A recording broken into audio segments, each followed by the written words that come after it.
Hello everyone, this is Sandeep and welcome to Investors. According to the report of ICICI Direct in September 2022, foreign portfolio investors के investment pull back करने के बावजूद जो domestic investors थे, खास करके retail investors, उनका जो इन्वेस्टमेंट था वो लगातार बढ़ता जा रहा था। तो फिर क्यों ईयर 2023 में वो लगातार कम होता जा रहा है, उसके बारे में आज बात करेंगे।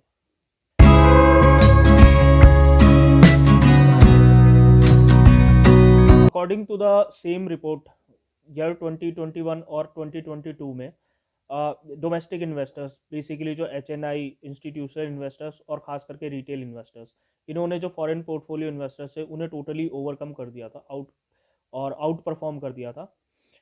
और इसके अलावा जो CDSL और NSDL का जो डेटा आया था उसके अकॉर्डिंग अप्रैल 2022 में लगभग 9 करोड़ से ज़्यादा डीमैट अकाउंट ओपन हुए थे, जो कि अप्रैल 2022 में सिर्फ 2 करोड़ के आसपास थे।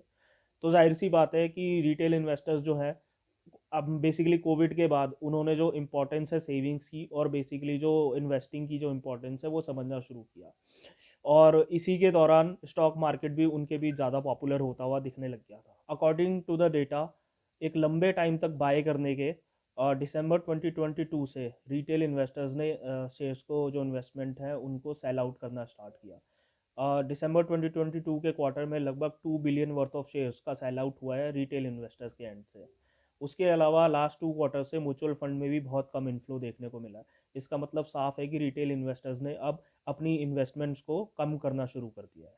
और जैसे ही अडानी हिंडनबर्ग का जो इवेंट है वो शुरू हुआ था, उसकी वजह से अडानी स्टॉक्स हिट हुए थे। और अडानी ग्रुप का जो हाई डेट रेशियो रहा है उसकी वजह से बैंकिंग स्टॉक भी एक हद तक हिट हुए हैं।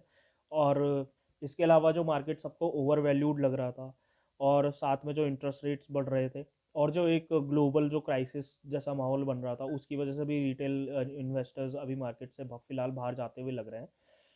और जो फॉरेन इंस्टीट्यूशनल इन्वेस्टर्स जो सेल आउट कर रहे हैं उसकी वजह से भी स्टॉक मार्केट नीचे जा रहा है। तो हमेशा ये सिचुएशन रहती है, जब भी स्टॉक मार्केट नीचे जाता है तो रिटेल इन्वेस्टर्स हमेशा उस पैनिक होके उस सेल आउट करना शुरू कर देते हैं। तो ये भी एक रीज़न है जो रिटेल इन्वेस्टर्स अभी मार्केट से बाहर जा रहे हैं। इन्फ्लेशन को टैकल करने के लिए जो इंटरेस्ट रेट्स बढ़ रहे थे, एक्सपर्ट का मानना है कि वो इस साल सेकेंड हाफ तक नॉर्मलाइज हो जाएंगे। उसके बाद जो कॉरपोरेट सेक्टर है वो अपनी जो परफॉर्मेंस है उसे कंटिन्यू करेगा, अपनी जो ग्रोथ ट्रैक है उसको कंटिन्यू करेगा। और उसके अलावा जैसे स्टॉक मार्केट का वॉल्यूम और उसकी जो प्राइसेस है वापस ग्रो होना कंटिन्यू हो जाएंगे, तो रिटेल इन्वेस्टर्स का जो पार्टिसिपेशन है वो मार्केट में फिर से आना शुरू हो जाएगा। और हमेशा से यही मार्केट का ट्रेंड रहा है। एज अ रिटेल इन्वेस्टर्स हमेशा हमें डाउन ट्रेंड को एक अपॉर्चुनिटी की तरह लेना चाहिए और अच्छे स्टॉक्स में इन्वेस्ट करना चाहिए, ताकि मार्केट के बूम होने पे हम अपने प्रॉफिट को बुक कर सकें, बजाय कि एक ओवर वैल्यूड मार्केट में इन्वेस्ट करके उसके और ज़्यादा ऊपर जाने की उम्मीद करने के। क्योंकि एक ओवर वैल्यूड मार्केट हमेशा अपने आप को करेक्ट करता ही है, जिसमें काफ़ी सारे रिटेल इन्वेस्टर्स डीमोटिवेट होकर हमेशा के लिए स्टॉक मार्केट से दूर चले जाते हैं। तो आपको ये इन्फॉर्मेशन कैसी लगी है, हमें लाइक और कमेंट करके बताएं।